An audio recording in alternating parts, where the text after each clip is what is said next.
Today we are doing element 5 in your life book. We are going to start on pages 124 to 133. That's our plan for today. And it's actually optimizing our relationships. Okay. So in the last element, we talked about taking responsibility and playing above the line, right? To take accountability for your health and for your life. And the goal is that you will get progressively better and at being able to recognize when you're drifting below the line. So the cool thing is that, this new way of being actually has a side effect.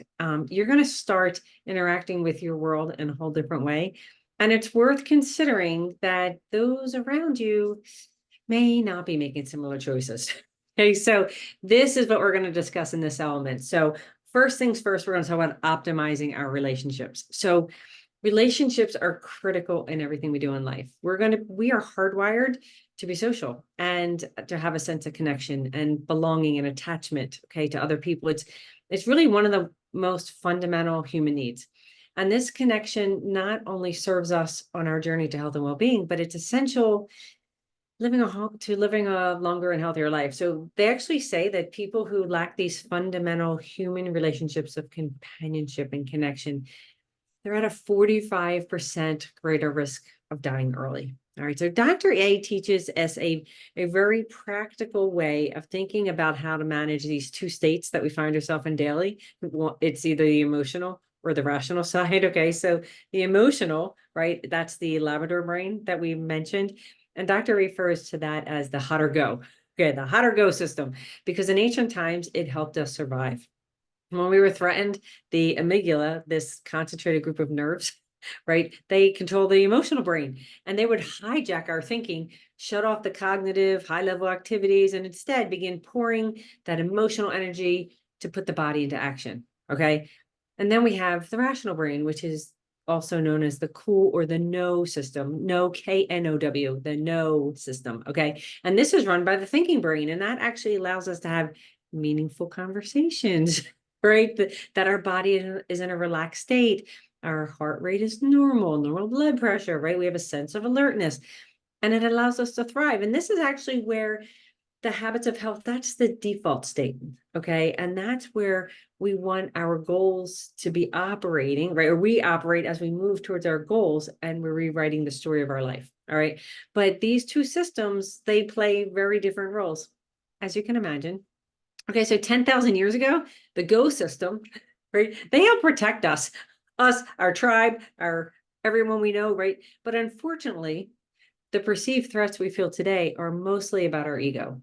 And they trigger that go system. But in most cases, we'd be better served by the no system.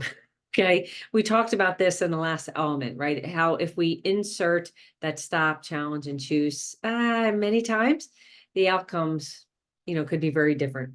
All right. So as you become more aware of your behavior and you work on developing that healthy mindset that we keep talking about, the simple analogy actually, which we say it's a no-go, can help. Okay. So, and the point of this is to really improve your interactions with others around you. Okay. So your self-awareness really means knowing yourself, knowing your emotions and what triggers them, and how you normally react to specific people and places.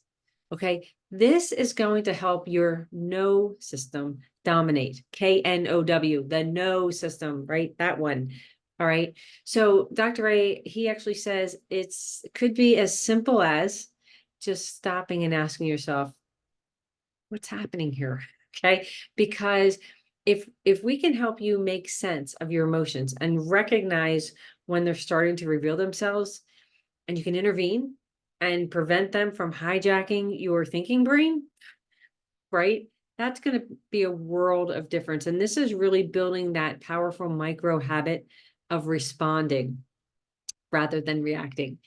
And it gives us power over our emotions, right? Because if we can recognize and become fully aware of our emotions, then we can start to understand what's causing them, okay?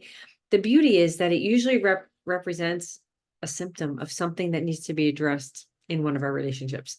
And if it can help you understand something more important about yourself as you shift back above the line and learn from it. So you can ask yourself what triggered it. And if you need to respond, and if you can reframe what you heard in a more constructive way, can you avoid that feeling or change it up that you initially thought? Okay, many times what we find when we actually stop and think about it is that what's at play, it's our ego. Okay.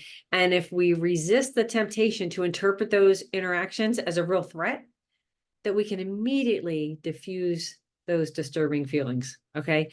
And also, most of the time, unless it's a tangible threat to your job or you run the risk of like being physically hurt, it's more likely than not that it's actually an imagined threat, right? Imagined threat to our ego or our self-worth. All right, so that's it for today. Woohoo! Tomorrow we are going to talk about managing our experiences. How about that? So thank you for joining me today as we begin element 5 of your life book. Please feel free, like, comment, share the post, hop on over to the YouTube channel called Healthy and Vibrant, and I look forward to seeing you tomorrow.